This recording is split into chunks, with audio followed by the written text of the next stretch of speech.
Teman-teman, sahabat-sahabat terkasih, sekali lagi selamat siang. Kita hari ini gereja di Kusuma Hongkong merayakan hari raya kenaikan hari. Saya pernah mengatakan kalau di Indonesia kita rayakan Kamis kemarin.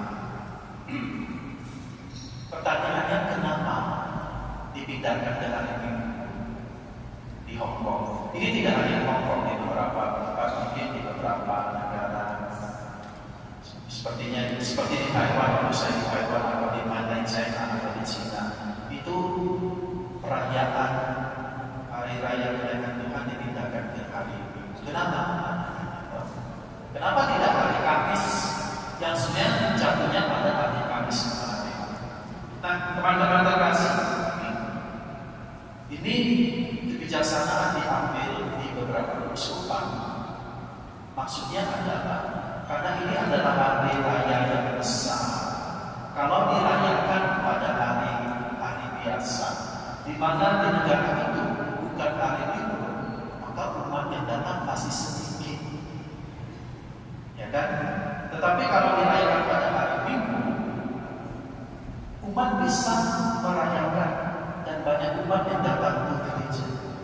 Itu alasan pastoral dan juga alasan spiritual dan alasan rohani, di mana umat bersama-sama merayakan hari raya yang besar dan penting.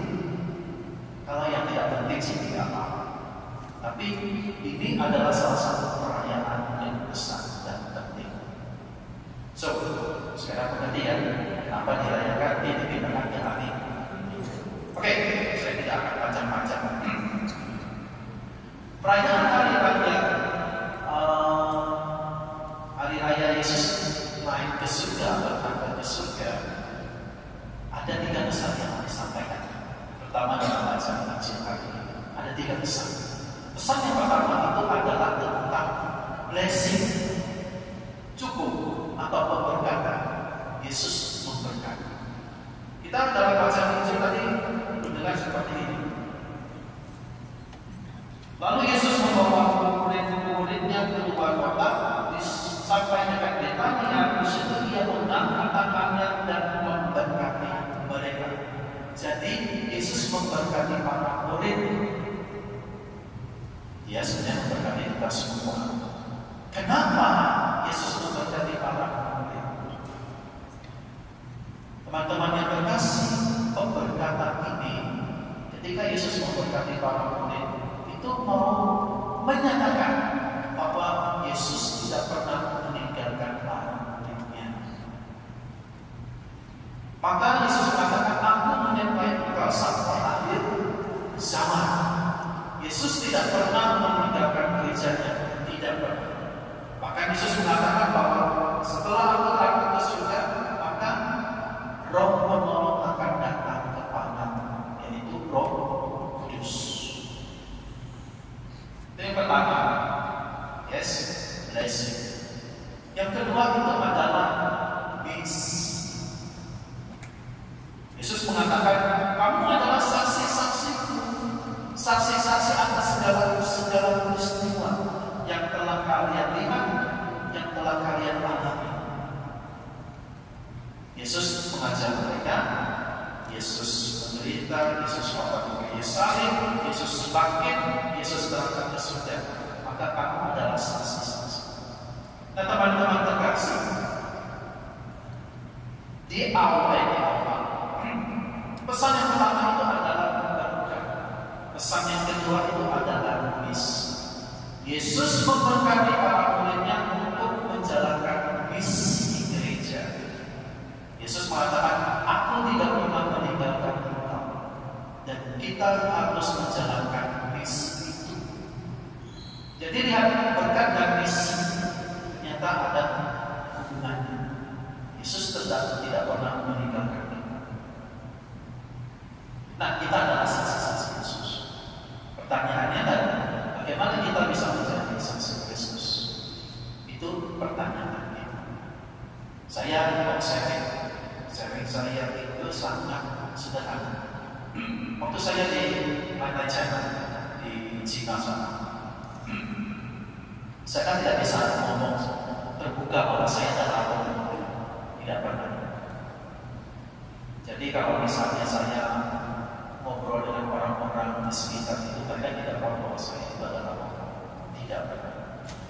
Kalian tahu kenapa saya tidak ngomong bahwa saya adalah orang? Kalau di sini kan kita bebas, mau hai sama, di sana tidak bisa.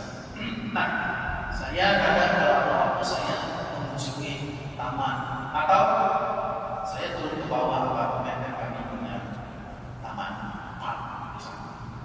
Di sana saya suka ngobrol sama orang-orang sekitar. Dari obrolan-obrolan itu, mereka menangkap sesuatu katanya demikian. Sudah disediakan, ya. Nanti kecewa.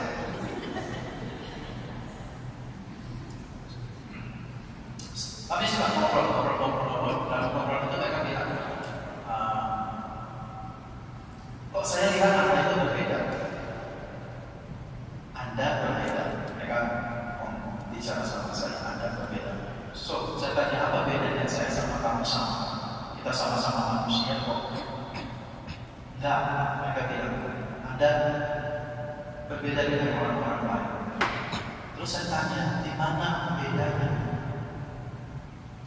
Mereka bilang begini, bedanya adalah ketika Anda berbicara, ketika Anda ngobrol sama saya. Terus saya lihat setiap hari Anda keluar masuk apartemen itu bisa menyapa orang, bisa tersenyum sama semua orang. Terus Anda bisa ngobrol dengan semua orang. Kami tidak bisa kalau ngobrol tetangga. Terus saya bilang, saya sama seperti Anda. Karena saya tidak mau mengungkapkan bahwa saya rokok, tidak. Saya bilang saya tidak beda sama Anda. Nah, saya sering ngobrol sama mereka dengan orang-orang. Kalau saya sudah yakin dengan orang ini dan percaya, saya bilang sama mereka, iya, saya rokok, saya pasti kiri Jakarta. Dan mereka mengerti dan mereka tidak melapor, tidak. Saya pasti kiri Jakarta. Nah, teman-teman terkasih, sebenarnya kita bisa menjadi saksi Kristus dengan cara hidup Anda sehari-hari. Anda diinformasikan walaupun bertemu dengan luka-luka dan penderitaan. Makan saya masak setiap hari, bukan saya masak sentuhan maksudnya. Tapi Anda bisa menjadi saksi Kristus. Misalnya, kalau dimarahi, jangan balas marahi, mengumpat jangan. Tidak mudah kan? Kan dimarahi kadang-kadang. Tidak usah balas, senyum aja. Walaupun dalam hati Anda baik, gitu ya. Lebih baiknya saya pahami. Senyum aja. Misalnya, tidak mudah. Terus misalnya kalau setelah dimarahi, mungkin yang lain-lain tidak usah dibalas. Tapi mari kita ungkapkan sesuatu dengan manis. Karena mereka tahu kalau mereka sudah ke gereja. Mereka tahu masa orang Kristen itu saya marah pada semua orang. Itu jadi tidak usah dibalas. Di situ mereka akan bisa melihat bahwa Anda berasal dari Kristus. Itu salah satu contoh sederhana. Nah, teman-teman terkasih, minggu ini adalah minggu komunikasi. Kita merayakan komunikasi. Kita bisa menjadi saksi Kristus dengan alat media. Anda eksis di Facebook, Anda eksis di TikTok misalnya, kan? Tidak usah setiap minggu itu goyang-goyang gitu. Coba beri sesuatu testimoni yang baik tentang Yesus. Saya tidak aktif di TikTok, saya tidak aktif di Facebook, saya tidak. Tapi gunakan alat media itu untuk komunikasi itu untuk menjadi saksi Yesus. Coba kalau Yesus sekarang hadir, Yesus sebenarnya datang di zaman kita, mungkin dia juga akan menggunakan alat komunikasi. Mungkin, why not? Oke, jadi jadilah saksi Yesus. Oke, itu yang kedua. Yang ketiga. Yang ketiga itu adalah masa depan. Yang satu tentang dekat, yang kedua visi. Mission yang ketiga adalah masa depan. Kita kadang tidak tahu masa depan kita itu bagaimana.